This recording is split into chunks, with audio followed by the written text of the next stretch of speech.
శౌనకాది మహాములు అందరూ కూడా సూతుల వారి దగ్గరికి వెళ్ళి ఇలా అడుగుతున్నారట. ఏమని? అయ్యా మహానుభవ, నువ్వు అనేక రకాల విషయాలన్నీ కూడా చెబుతూ ఉన్నావు, ప్రతిరోజు కూడా చాలా సంతోషం. అయితే మాకు గణపతి యొక్క వృత్తాంతాన్ని తెలుసుకోవాలి అని ఉంది. అసలు గణపతి ఉద్భవించడానికి గల కారణం ఏమిటి? అసలు గణపతికి గజముఖం రావడానికి గల కారణం ఏమిటి? అసలు గణపతికి ఈ యొక్క గణాధిపత్యం ఏ రకంగా లభించింది? అలాగే ఈ యొక్క భాద్రపద శుద్ధ చవితి రోజున కనుక ఈ వినాయకుడి పూజ చేయకపోతే, కథ వినకపోతే నీలాపనందలు వస్తాయి అంటారు కదా. ఎందుకు వస్తాయి? కృష్ణుడు వాడికి నీలాపనంద వచ్చింది అన్నారు కదా. ఏ కారణం చేత వచ్చింది? ఇవన్నీ కూడా మాకు వివరంగా తెలియజేయవయ్యా అని శౌనకాది మహాములందరూ కూడా సూతుల వారిని అడిగారు. అప్పుడు గురువు గారైన సూతుల వారు, చెబుతారయ్యా, చాలా మంచి విషయాన్ని అడిగారు మీరు, శ్రద్ధగా వినండి అని చెప్పడం ప్రారంభం చేశారు. మనం కూడా ఇప్పుడు శ్రద్ధగా విందాం. అయితే పూర్వకాలం సమయంలో గజాసురుడు అనేటటువంటి ఒక రాక్షసుడు ఉండేవాడు. వాడు చాలా మహా గొప్ప శివభక్తుడు. అయితే రాక్షసుడికి మనుషులకి పెద్ద తేడా ఏముండదు, దేవతలకి. ఏమిటంటే వాళ్ళు పిచ్చి పిచ్చి కోరికలను కోరుకుంటూ ఉంటారు అంతే. అంచేత ఈ గజాసురుడు కూడా ఏమిటంటే కనుక విపరీతమైన స్వార్థం, అలాగే విపరీతమైనటువంటి శివభక్తి. ఎంత శివభక్తి అంటే శివుణ్ణి నేను తప్ప ఇంకెవ్వరూ పూజ చేయకూడదు అనే అంత విపరీతమైనటువంటి పైత్యంతో కూడుకున్నటువంటి శివభక్తి అనమాట. స్వార్థం కదది. అంచేత అలాంటి శివభక్తి. సరే, ఏం చేశాడంటే శివుడు కోసం ఘోరంగా తపస్సు చేసేసాడు. తపస్సు చేసేస్తే శివుడు బోలాశంకరుడు కదా, ఎవరికైనా ప్రత్యక్షమవుతాడు, ఎవరు ఏ వరం అడిగినా ఇచ్చేస్తూ ఉంటాడు. కాబట్టి ఈ గజాసురుడు ప్రత్యక్షమైన తర్వాత, ఏమయ్యా గజాసురా, ఏంటి విషయం అని అడిగాడు. ఏమి లేదయ్యా మహానుభవ, నాకు నువ్వంటే చాలా ఇష్టం. అయితే నిరంతరం నేను మాత్రమే నీకు పూజ చేయాలి. కాబట్టి నువ్వేం చేస్తావంటే ఆత్మలింగంగా తయారైపోయి నా ఉదరంలోకి వచ్చేయాలి, నువ్వు నా లోపలే ఉండాలి, నేను తప్ప నిన్ను ఎవ్వరూ పూజించకూడదు అని వరం అడిగాడు. ఇందాక చెప్పిన శివుడు బాలాశంకరుడు కదా. సరే, తథాస్తు అన్నాడు. అలాగే ఆత్మలింగ రూపంలో వెళ్ళిపోయాడు, లేదా గజాసుడు ఉదరంలో వెళ్ళిపోయాడు. సరే, ఇలా సాగితే కైలాసంలో శివుడు లేడు, పార్వతేమో అని ఎదురు చూస్తోంది. ఏంటి, ముల్లోకాలు వెళ్ళి మళ్ళీ వచ్చేస్తూ ఉంటాడు కదా, ఇంకా రాలేదేంటి ప్రభువు అని చూస్తుంటే ఎప్పటికీ రావటం లేదు, ఏమైందో తెలియటం లేదు. సరే, ఏం చేయాలో తోచక పార్వతీదేవి ఏంటంటే బ్రహ్మగారి దగ్గరికి వెళ్ళింది. ఏమయ్యా, శివుడు చాలా రోజులు అయిపోయింది, కనపడటం లేదు, శివాజ్ఞ లేనిది చేవైనా పుట్టదంటారు కదా, ముల్లోకాలు కూడా స్తంభించిపోయి ఏమిటి పరిస్థితి అని అడిగింది. అమ్మ కంగారు పడకండి, నేను మనోనేత్రంతో చూస్తాను అని బ్రహ్మగారి మనోనేత్రంతో చూస్తే శివుడు గజాసుడి యొక్క పొట్టలో ఊరలో ఉన్నాడు. ఆ విషయాన్ని పార్వతీదేవి చెప్పాడు. అమ్మ, గజాసుడు పొట్టలో ఉండిపోయినా మరి ఏం చేద్దామని, మరి ఏదో ఒక విషయం ఏదో రకంగా పరమేశ్వరుడు తీసుకురావాలి కదయ్యా, ఏం చేద్దామని అడిగింది.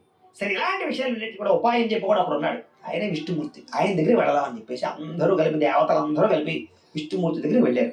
విష్ణుమూర్తి కూడా ఆలోచించి, కంగారు పడకండి అయ్యా, దీనికి మనం గజాసురుడితో ఒక కుటిల పన్నాగం పన్ని మళ్ళా శివుడు మనం రప్పించుకోవాలి. అంచేత మనం అందరం కూడా ఏం చేద్దామంటే అందరం కూడా గజాసురుడి యొక్క నగరానికి వెళదాం. గజాసురుడికి ఏమంటే చాలా ఇష్టం, ఒక్కొక్కరికి ఒక్కొక్క వీక్నెస్ ఉంటుంది కదా. అలా గజాసురుడికి ఏంటంటే వీక్నెస్, నృత్యానికి, సంగీతానికి, వాటికి ఓలలాడిపోతాడు అనమాట. అంటే ఎంటర్టైన్మెంట్ బాగా ఇష్టపడతాడు అనమాట.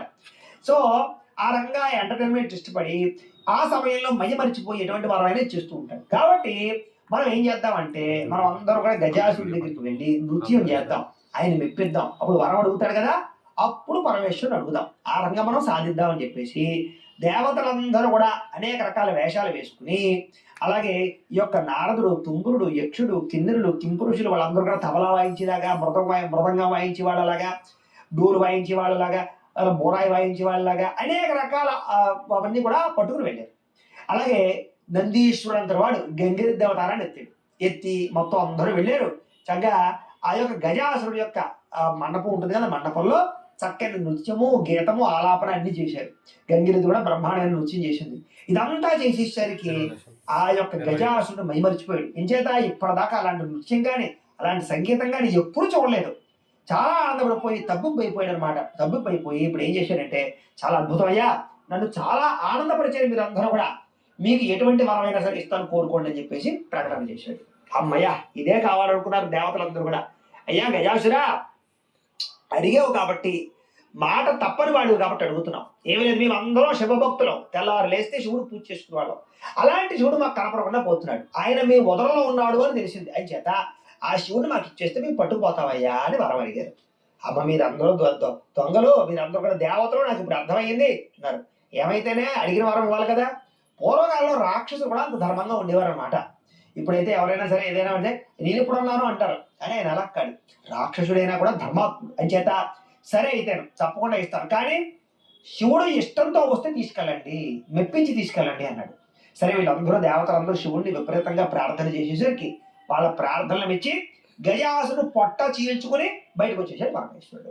వచ్చేసిన తర్వాత గజాసుడికి జ్ఞానోదయం అయింది. చనిపోయే సమయంలో ఎవరికైనా సరే జ్ఞానోదయం అవుతుంది కదా, అంచేత ఈయన కూడా జ్ఞానోదయం అయ్యా శివ, నేను చాలా తప్పు పొరపాటు కోరుకున్నాను, ఆయన చేత నువ్వు ప్రత్యక్షమైతే అనుగ్రహాన్ని కోరుకోవాలి, నేను స్వార్థంగా కోరుకున్నాను కాబట్టి సరే నా చివరి కోరిక ఒకటి ఉంది, తీరుస్తావా అన్నాడు. తప్పకుండా తీరుస్తానయ్యా, ఏమిటి అన్నాడు. ఏమి లేదు, ఎప్పుడూ నేను నీ చెంతే ఉండాలి, నిన్ను అంటి పెట్టుకుని ఉండాలి, నీ ఎదురుగుండా ఉండాలి, అలాంటి వరాన్ని అలాంటి అనుగ్రహాన్ని నాకు కలగజేవయ్యా అని చెప్పేసి వరం కోరుకున్నాడు. సరే తథాస్తు అని పరమేశ్వరుడు దీవించాడు. ఈ కారణంగా గజాసుడు అనేటటువంటి రాక్షస వృత్తాంతుడి కారణంగా ఈ గణపతికి గజముఖం లభించింది. అయితే ఆ వృత్తాంతాన్ని ఇప్పుడు మనం తెలుసుకుందాం. అయితే ఈ రకంగా గజాసురుడు మరణించిన తర్వాత మళ్ళీ తర్వాత జన్మలో ఏనుగు అవతారాన్ని, ఏనుగు స్వరూపంగా అవతారాన్ని ఎత్తి భూలోకంలో సంచరిస్తూ ఉన్నాడు అనమాట. అదే ఆ సమయంలో ఏం జరిగింది అంటే కనుక పార్వతీ అమ్మవారు ఒక రోజున ఈ వాళ్ళ యొక్క చిలికత్తలందరితోటి కలిపి స్నానము, అభ్యంగన స్నానం చేస్తుంది. ఆ సమయంలో పరమేశ్వరుడు ఏం చేస్తున్నాడంటే ఆయన ముల్లోకాలు తిరగడానికి ఆయనకు ఉండేటటువంటి ప్రథమ గణాదులు ఉంటారు కదా, వాళ్ళందరితోటి వెళ్ళి లోకాలన్నీ తిరుగుతూ ఉంటాడు. సరే ఒక రోజు ఏం జరిగిందంటే పార్వతీ అమ్మవారు అభ్యంగన స్నానం చేస్తున్న సమయంలో చెలికత్తలందరూ కూడా అమ్మవారితోటి, అమ్మా మరి పరమేశ్వరుడికి అనేక మంది మృత్యువులు ఉన్నారు, అందరూ ఉన్నారు, కింకరులు ఉన్నారు, మనకి ఎవడు ఒక్కడు కూడా మనకి కనీసం కాపలా కాసేవాడు కూడా ఒక్కడు లేడమ్మా, ఆయన వెళితే అందరూ కూడా వెళ్ళిపోతున్నారు, ఆయనతో పాటు ఉన్నారు తప్ప నీకంటూ ఒక్కడు లేడు, ఆడవాళ్ళం మనం అందరం కూడాను, మనకంటూ ఒక సెక్యూరిటీ కానీ ఎవరు లేరు కదా, ఎవరైనా ఒక మనిషి ఉంటే బాగుండమ్మా, నీకంటూ ఒక కొడుకు ఉంటే బాగుండమ్మా అని అన్నాడు. సరే అమ్మవారు కూడా నిజమే కదా అనుకుని ఆలోచిస్తూ ఆ స్నానం చేసే సమయంలో నలుగు పెట్టుకునే సమయంలో ఆ నలుగు పిండితోటి ఆ పసుపుతోటిని ఒక చక్కని బాలుడు రూపాన్ని తయారు చేసింది. ఒక బాలుడు రూపం తయారు చేసింది. ఆ రూపం తయారు చేసేసరికి అది ఎలా ఉందంటే కనుక బొమ్మలా లేదది, నిజంగానే ఒక చిన్న బాలుడు ఎలా ఉంటాడో అంత అందమైన స్వరూపం వచ్చేసింది ఆ యొక్క బొమ్మలో. అప్పుడు చిలికత్తలందరూ చూసి, అమ్మా ఏంటిది ఇంత అందంగా తయారు చేసేవేంటి, అసలు నిజంగా బొమ్మ రూపంలోనే ఇంత తేజస్సుతో ఉంది అంటే కనుక దీనికి కనుక ప్రాణం ఉంటే ఎంత అందంగా ఉంటాడో కదా ఈ బాలుడు, అమ్మా నీకు ప్రాణం పోసే శక్తి ఉంది కదమ్మా, ఈ బాలుడికి నువ్వు, ఈ యొక్క బొమ్మకు నువ్వు ప్రాణం పోయొచ్చు కదమ్మా, మనకంటూ ఒక మృత్యుడో కింకరుడో నీకంటూ ఒక కొడుకో ఉంటాడు కదమ్మా అని వాళ్ళు చెప్పేసరికి నిజమే కదా అనుకుంటే పార్వతి ఏం చేత ప్రాణం పోసే శక్తి ఇద్దరికి ఉంది, ఒకటి బ్రహ్మగారికి, రెండు అమ్మవారికి, కాబట్టి నిజమే కదా అనుకుని అమ్మవారు ఆ బొమ్మకి ప్రాణాన్ని పోసింది. ఎప్పుడైతే ప్రాణం పోసిందో వెంటనే అక్కడికక్కడే ఆ యొక్క బొమ్మ బాలుడు రూపాన్ని ధరించి అద్భుతమైన తేజ పరాక్రమవంతుడిగా తయారయ్యాడు. అమ్మవారి శక్తితో పుట్టాడు కదా అని చేత పుట్టిన వెంటనే పెద్దవాడైపోయాడు, అలాగే జ్ఞానం వచ్చేసింది, చాలా చక్కని తెలియని వాళ్ళుగా తయారైపోయాడు. సరే పుట్టిన వెంటనే అడుగుతున్నట్ట, ఏమని, అమ్మా నన్ను ఈ రకంగా ఉద్భవింపచేయడానికి కారణం ఏమిటి అని అడిగాడు బాలుడు. అడిగితే ఏమీ లేదయ్యా, నువ్వేం చేస్తావంటే నువ్వు ఈ యొక్క ద్వారం దగ్గర నించో, కైలాస ద్వారం దగ్గర నించుని ఏం చేస్తావంటే ఎవరు వచ్చినా సరే లోపలికి మాత్రం రాడమ్మకో, ఎవరైనా సరే వస్తే వాళ్ళ పేరేంటో తెలుసుకుని నా దగ్గరకు వచ్చి చెప్పు, నేను అనుమతిస్తేనే లోపలికి పంపించు, అదే నీ యొక్క పని, అందుకనే నేను ఏర్పాటు చేయడానికి ఉద్భవింపజేయడం జరిగింది, కాబట్టి నువ్వు ఆ పని చేయవయ్యా అని చెప్పేసి మనం చెప్పింది.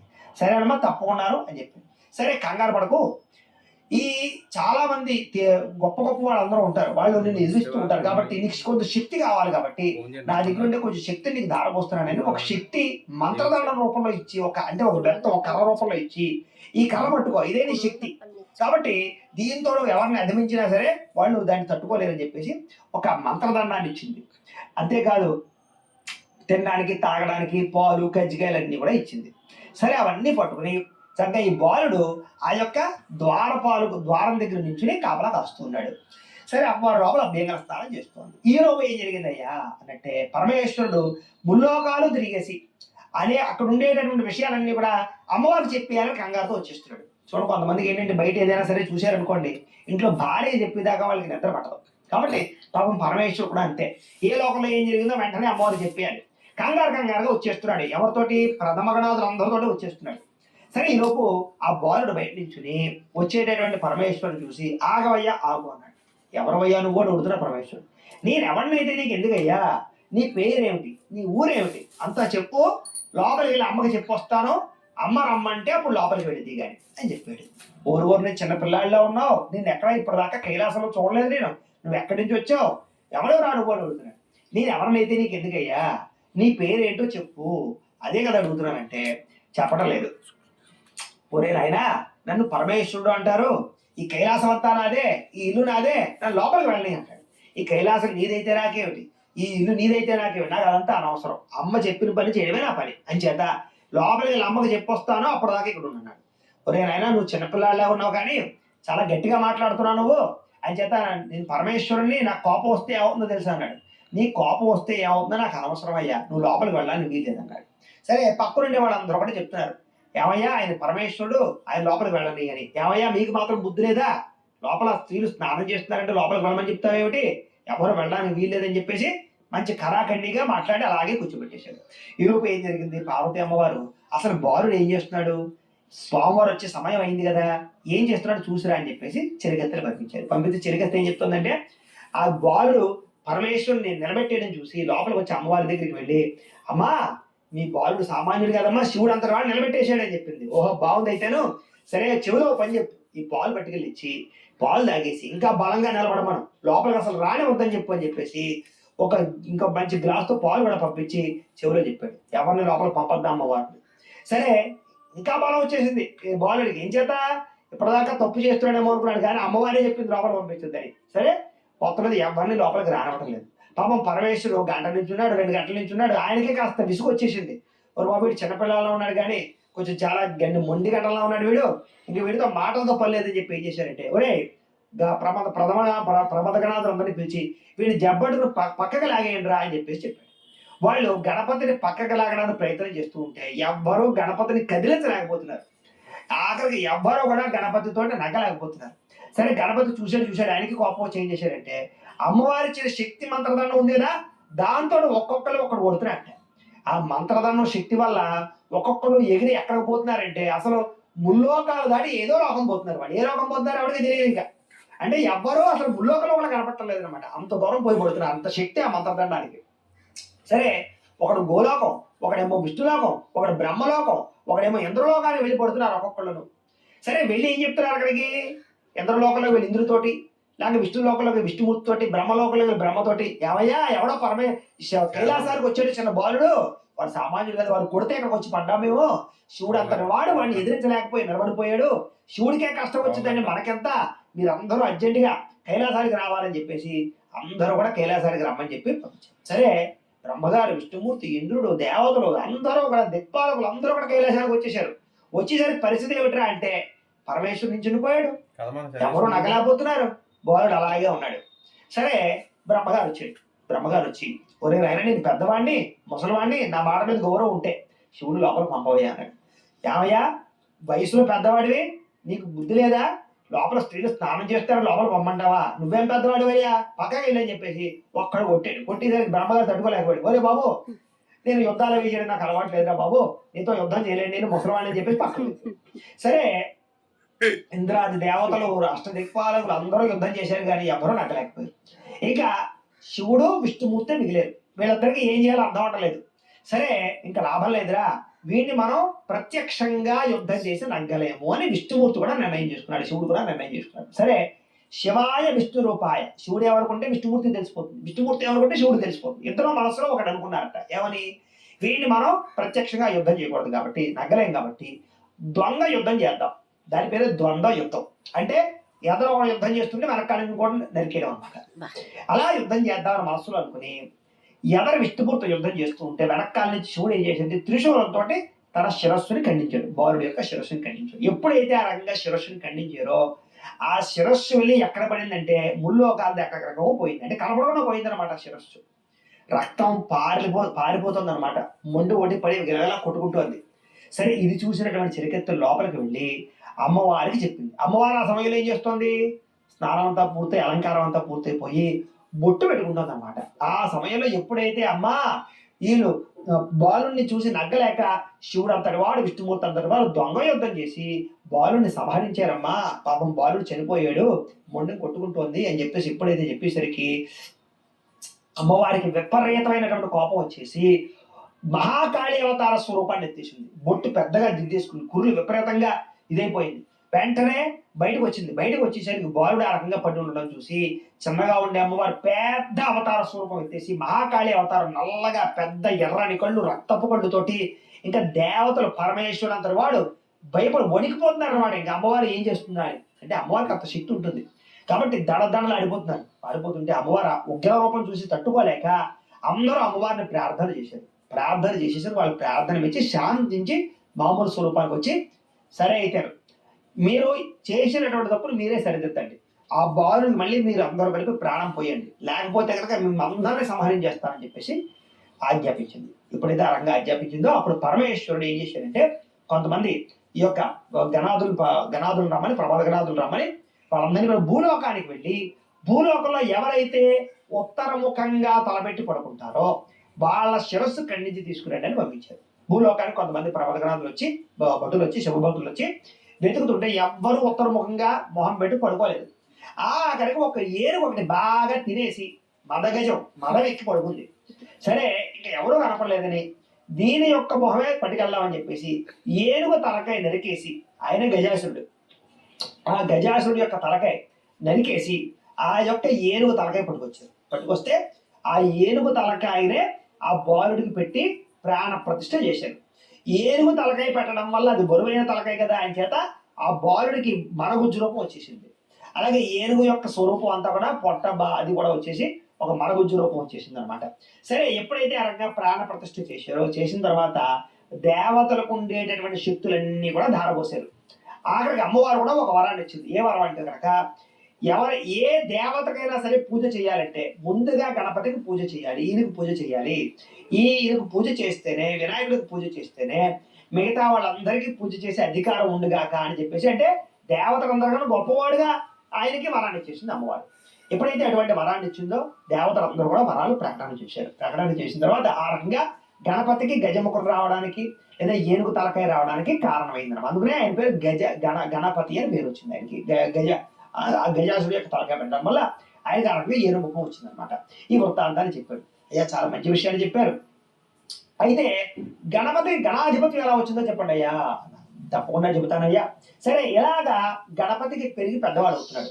తర్వాత కొంతకాలానికి కుమార సంభవం జరిగింది. అంటే సుబ్రహ్మణ్యేశ్వర స్వామి వారు కూడా పుట్టారు, పార్వతీ పరమేశ్వరు ఇద్దరికి కూడా.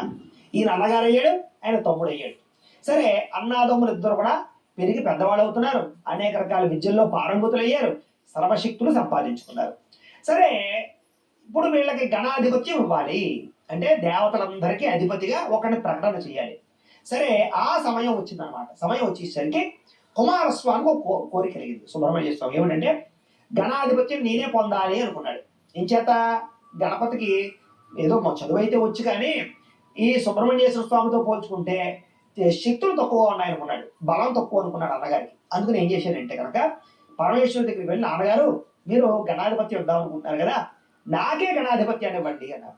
ఎరా ఎందుకురా నాయన అని అడిగారు. ఏమి లేదు, అమ్మగారికి మరగుజ్జు స్వరూపము, ఎక్కడికి వెళ్ళలేడు, ఎక్కడికైనా వెళ్ళాలంటే ఇప్పుడు ఏదో లోకంలో ఏదో సమస్య ఉందని వెళ్ళాలంటే బోర్డు సమయం పడుతుంది. అదే నేను అనుకో నెమల వాహనం ఎక్కి క్షణాల్లో వెళ్ళిపోయి ఏ సమస్యనే పరిష్కరిస్తానో, అయితే నాలాంటి వాడికి గణాధిపత్యం ఇస్తే ఉపయోగం తప్ప అన్నయ్యకి ఇస్తే ఉపయోగం ఏంటండి అని చెప్పేసి చెప్పాడు. సరే అయితే వీడికి అన్నగారి శక్తి తెలియలేదనమాట, వీడికి జ్ఞానోదయం కలిగించాలన్నమాట. అనుకుని ఏం చేశారంటే పరమేశ్వరుడు, సరే నాయన మీరు ఎవరికి గణాధిపత్యం ఇవ్వాలో పరీక్ష పెడతాను అన్నాడు. తప్పకుండా పెట్టండి అన్నారు. ఒకరోజు ఏం చేశారంటే గణపతిని, సుబ్రహ్మణ్యేశ్వర స్వామి వారిని, కుమారస్వామి వారిని పిలిచి, మీలో ఎవరైతే ముల్లోకాలు తిరిగి మొట్టమొదటి కైలాసానికి వస్తారో వాళ్ళకి గణాధిపత్యాన్ని ఇస్తానయ్యా అని ప్రకటన చేశాడు. మరి కుమారస్వామి యొక్క అహంకారం ఏంటి, అందరికన్నా స్పీడ్గా ప్రయాణం చేయగలను కదా, అంచేత ఆ జ్ఞానం గొప్పదా లేదా సాహసం గొప్పదా తెలియాలంటే ఈ పరీక్ష పెట్టాలి.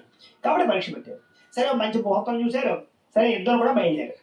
సరే కుమారస్వామి వారు మాత్రం ఇలా వెంటనే స్టార్ట్ అని వెంటనే పరిగెట్టుకుని వెంటనే ఆ వాహనం ఎక్కేసి, నెమల వాహనం ఎక్కేసి టక్క టక్క టక్క అన్ని రకాల తిరిగేస్తున్నాడు. అన్ని చోట్ల కూడా స్నానాలు చేసేస్తున్నాడు, అన్ని రకాల ఈ యొక్క లోకాలు తిరిగేస్తున్నాడు.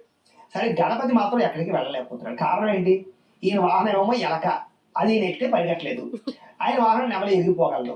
సరే గణపతికి ఉండే గొప్పతనం ఏంటంటే కనుక సిద్ధి బుద్ధి అని చెప్పుకున్నాం కదా దాకా, బుద్ధి బుద్ధి బలం ఉంటే కండబలం కన్నా గొప్పది బుద్ధి బలం అన్నమాట. అంచేత గణపతి ఒక అద్భుతమైనటువంటి ధర్మ సంగ్రహణ చేశాడు. అంటే ధర్మం ఏంటంటే కనుక మాతాపితృల చుట్టూ ప్రదక్షిణ చేస్తే, తల్లిదండ్రుల చుట్టూ ప్రదక్షిణ చేస్తే ముల్లోకాలు తిరిగిన దాంతో సమానం. కాబట్టి ఆ జ్ఞానాన్ని వినియోగించుకొని వెంటనే ఆ యొక్క పార్వతీ పరమేశ్వరు చుట్టూ ప్రదక్షిణ చేశాడు. ఎప్పుడైతే ఆ రకంగా ప్రదక్షిణ చేశాడో, ఒక ప్రదక్షిణ చేసేసాడు, ఒకరు దాటేస్తున్నాడు. సుబ్రహ్మణ్య స్వామి వెనకబడిపోతున్నాడు. రెండో ప్రదక్షిణ చేసేసరికి రెండో లోకం, మూడో ప్రదక్షిణ చేసి 3 లోకాలు దాటేశాడు. సుబ్రహ్మణ్యేశ్వర స్వామి వెనకబడిపోయి ఆఖరి కైలాసానికి వచ్చి, ఏమిటి నాకన్నా అన్నగారు ముందుగా ఏ రకంగా లోకాలు తిరగలిగాడు అని అడిగాడు. ఏమీ లేదయ్యా, కండబలం కన్నా బుద్ధి కన్నా గొప్పది. అన్నయ్య ఎంతో జ్ఞానవంతుడు, బుద్ధిమంతుడు, సూక్ష్మ విషయాలన్నీ కూడా తెలిసినవాడు. నీకు ఏదో కంగారు తప్ప నీకు జ్ఞానం తక్కువగా ఉంది అన్నగారితో పోల్చుకున్నట్లయితే. ఇంచేతంటే కనుక తల్లిదండ్రుల చుట్టూ ప్రదక్షిణ చేస్తే ముల్లోకాలు తిరిగిన పుణ్యం అనే విషయం గుర్తొచ్చి ఆ రకంగా చేశాడు. కాబట్టి అందరికన్నా తెలివైన వాడు, సమర్థుడు, ఈ యొక్క ముల్లోకాల్ని పాలించగలిగేటటువంటి వాడు, గణాలన్నిటి కూడా ఆధిపత్యం వహించే జ్ఞానము, శక్తి మీ అన్నగారికి ఉన్నాయి. కాబట్టి గణపతికే గణాధిపత్యం ఇస్తున్నామని చెప్పేసి అందరూ కూడా గణపతికి గణాధిపత్యాన్ని ఇచ్చాడు. అందుకని ఆయన పేరు గణపతి అయింది అప్పటి నుంచి కూడాను. సరే, ఈ రకంగా గణాధిపత్యాన్ని ఇచ్చిన తర్వాత కొంతకాలానికి ఏం జరిగిందంటే భాద్రపద శుద్ధ చవితి వచ్చింది. అయితే ఈ చవితి రోజున ఏంటంటే అందరూ మనకలాగే ఇంట్లో గణపతికి పూజ చేయడం, ఉండ్రాళ్ళు, కజ్జికాయలు, రకరకాలన్నీ నైవేద్యాలు పెడుతూ ఉంటారు కదా. గణపతికి కాస్త ఆకలి ఎక్కువ. ఇంచేత ఏనుగు అవతారం వచ్చేసింది కదా, అంచేత ఆకలి ఎక్కువ. ఎంత తిన్నా ఇంకా తినాలనిపిస్తుంది. అంచేత ఏంటంటే ఈ చవితి రోజు అందరూ కజ్జికాయలు, ఉండ్రాళ్ళు అన్ని పెడతారు కాబట్టి అవన్నీ తినాలని ఉద్దేశంతో భూలోకానికి వచ్చేస్తారనమాట. సరే, చవితి రోజును భూలోకానికి వచ్చేసాడు. అయితే రాత్రి చీకటి పడిపోయింది, కైలాసానికి రాలేదు. సాధారణంగా ఏ పిల్లాడైనా రాత్రి పెద్దరాళ్ళు ఇంటికి రాకపోతే తల్లిదండ్రులు కంగారు పడతారు కదా. అలాగే పార్వతీ పరమేశ్వరుడు కూడా కంగారు పడిపోతున్నారు. అమ్మవారు అయితే ఇంకా కంగారు పడిపోతుంది. అదా ఏది వేళ చవితి, రాత్రి అయిపోయింది, చీకటి పడి అర్ధరాత్రి అయిపోతుంది, అందరూ పూజలు అయిపోతాయి, ఇంకా ఇంకా ఎక్కడ తిరుగుతున్నాడు, ఇలా రావడం లేదు, ఏమైపోయాడు అన్నారు. కంగారు పడుతూ పార్వతి వచ్చేస్తాడని చెప్పి చూసేసరికి ఈలోపు గణపతి ఏం చేస్తున్నాడంటే భూలోకంలో ఉండేటటువంటి పిండి వంటలన్నీ ఆరగించేసి బాగా పొట్ట పెద్దదైపోయి నడవలేక ఆయాసంతో నడుస్తూ కైలాసం పెట్టి ఎక్కుతున్నాడు. ఎక్కుతూ ఉంటే ఎలా ఉందంటే తెల్లాక ఏం చేశాడంటే ఒక మిగిలిన ఉండ్రాళ్ళు, మిగిలిన కజ్జికాయలన్నీ కూడా కండువాలో మూట కట్టేసి మెల్ల వేసుకున్నాడు. అంటే మొయ్యలేక పొట్ట బరువు ఒకటి, మెల్ల వేసుకున్నటువంటి ఆహారం బరువు ఒకటి, మొయ్యలేక ఆ యొక్క కైలాస పర్వతం ఎక్కుతున్నాడు. ఎక్కుతూ ఉంటే ఈలోపు పంచడ్డు వచ్చింది. పంచడ్డు వచ్చి బోర్లా పడిపోయేసరికి ఆ మెట్లకి దగ్గర పొట్ట బద్దలిసిపోయి ఆ పొట్టలో ఉన్నటువంటి ఉండ్రాలన్నీ దొరికిపోతున్నాయి. ఉండ్రాలు నవ్వడం లేదు, నేను మింగేస్తాను అనమాట, గొలికెళ్ళి మింగినట్టు. అయితే ఉండ్రాల్లాగే ఉండిపోయాయి లోపల కడుపులో. సరే, అవన్నీ దొల్లిపోతూ ఉంటే ఎవరైనా చూసి కంగారు పడతారు కదా. పార్వతీ పర్వతం కంగారు కూడా పరిగెట్టుకుంటూ వస్తారు. కానీ ఈలోపు ఏం జరిగిందంటే పైనుంచి చంద్రుడు చూసి వెకిలిగా నవ్వుతున్నట్ట. ఇంచేత మనకు కూడా నవ్వు వస్తుంది కదండి. ఇంచేత అలాంటి సమయంలో గణపతి ఏం చేస్తాడంటే పొట్ట పగిలిపోయి ఉండ్రాళ్ళు వెళ్ళిపోతుంటే అయ్యో నా పొట్ట పగిలిపోయింది అంటలేదు, ఉండ్రాళ్ళు వెళ్ళిపోతున్నాయి అని బాధపడుతున్నాడు అక్కడ. ఆ సన్నివేశం చూసి చంద్రుడికి నవ్వు వచ్చింది. ఈలోపు పరమేశ్వరుడు పరిగెట్టుకుంటూ వచ్చి తన మెల్ల ఉన్నటువంటి నాగాభరణం అంటే కనుక సర్పాన్ని తీసి శుభ్రంగా గట్టిగా పొట్ట కట్టేసి జాగ్రత్తగా పైకి తీసుకెళ్ళింది. ఈలోపు పార్వతీదేవి కోపం వచ్చింది. నా కొడుకు పడిపోయి ఉండ్రాళ్ళు జారిపోతూ ఉంటే, ఇబ్బంది పడుతూ ఉంటే తీసుకొచ్చి కాపాడడం పోయి పైనుంచి నువ్వు వెకిలిగా నవ్వుతావా? నిన్ను ఇప్పుడే శపిస్తున్నాను. ఎవరైతే నిన్ను భాద్రపద శుద్ధ చవితి రోజున కనుక చూస్తారో వాళ్ళందరికీ కూడా నీలాపనిందలు కలుగ్గాక అని చెప్పించేసింది అమ్మవారు. నీలాపనింద అంటే చంద్రుడు ఎవరైనా చూశారనుకోండి, ఆ రోజు వాడికి అందరికీ అప్రతిష్ట పాలు అయిపోతారు అనమాట. చెయ్యని తప్పు నిందలు వచ్చేస్తూ ఉంటాయి అనమాట. కాబట్టి అలాంటి నిందలు కలుగ్గాక అని చెప్పించేసింది.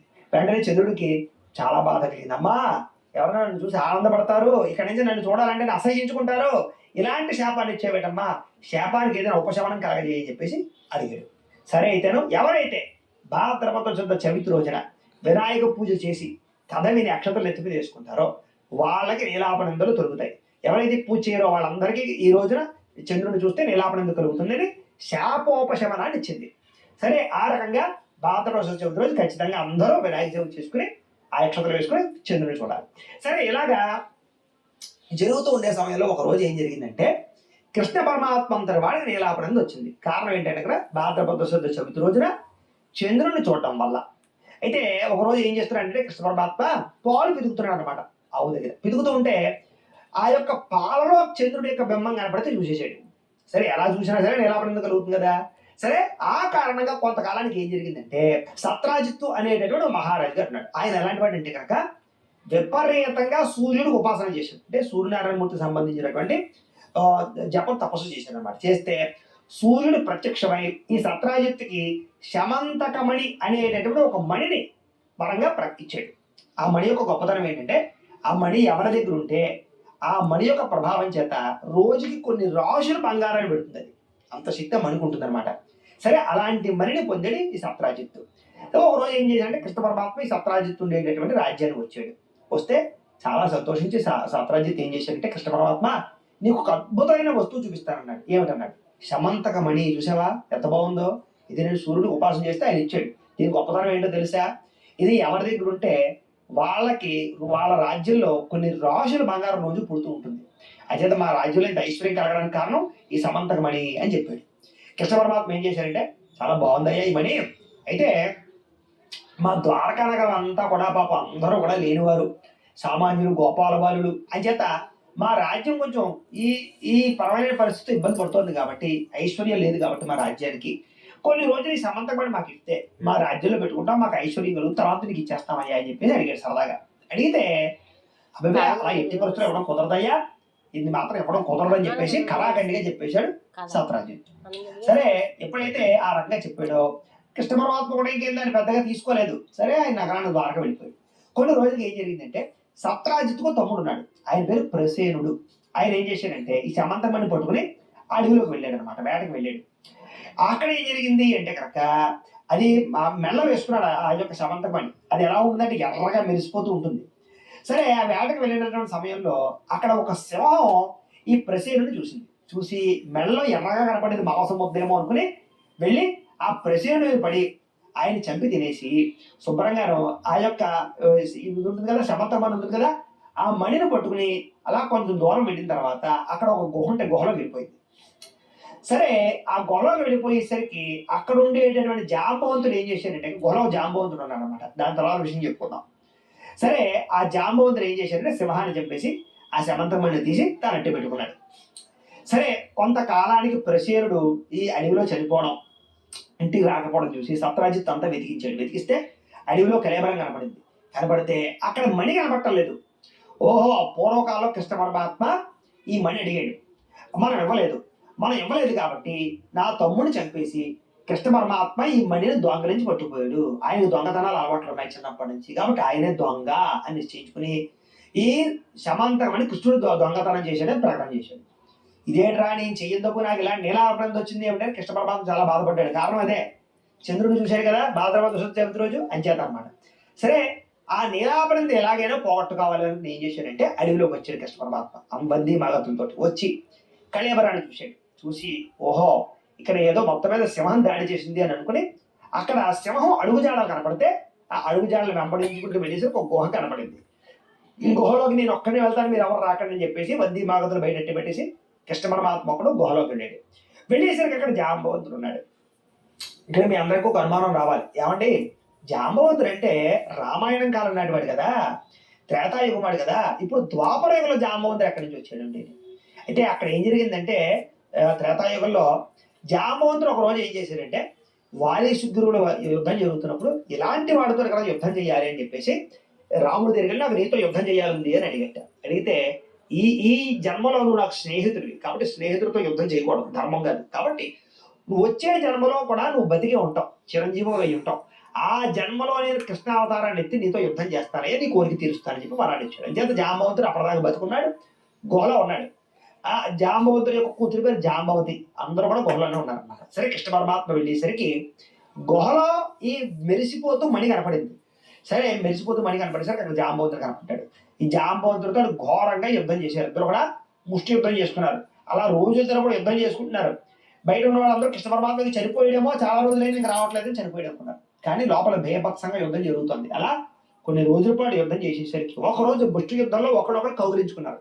ఆ కౌగిల్లో జాంబవంతుడు ఈ యొక్క కృష్ణ పరమాత్మని గుర్తుపెట్టాడు. ఈయన పూర్వకాలంలో రాముడు ఈ నాకు చెప్పాడు కృష్ణ పరమాత్మ అవతారాన్ని ఎత్తొస్తానని, నాతో యుద్ధం చేస్తానని, ఈయనే రామచంద్రమూర్తి అనుకుని వెంటనే పాదాల మీద పడి అయ్యా తప్పు అయిపోయింది క్షమించు, నేను గ్రహించలేకపోయానని చెప్పేసి సరే అయితేను నీకు ఈ మణిని నేను ఇచ్చేస్తాను, కానీ నాకు వచ్చిన షరతు ఏమిటంటే నా కూతురు జాంబవతిని నువ్వు పెళ్లి చేసుకోవాలి, అలా అయితే నీకు ఈ మణి ఇస్తానని చెప్పేసి జాంబవతుల గారి కూతురు అయినటువంటి జాంబవతిని ఇచ్చి కృష్ణ పరమాత్మకి వివాహం చేసి ఆ మణినిచ్చి పంపించాడు. సో ఆ మణిని పట్టుకుని వచ్చి ఈసారి ఆ యొక్క సత్రాజిత్తుకి ఇచ్చి ఆ యొక్క నీలాపడంతా పోగొట్టుకున్నాడు. అంటే ఈ వృత్తాంతం అంతా వినడం వల్ల మన విషయం ఏంటంటే కనుక ఎవరైతే భాద్రపద చవితి రోజు వినాయక పూజ చేయకుండా చంద్రబింబాన్ని చూస్తారు, కృష్ణ పరమాత్మ వాడికి నీలాపడంగా వచ్చిందంటే మనం ఎంత, కాబట్టి అలా నీలాపడంలో వచ్చిందనమాట.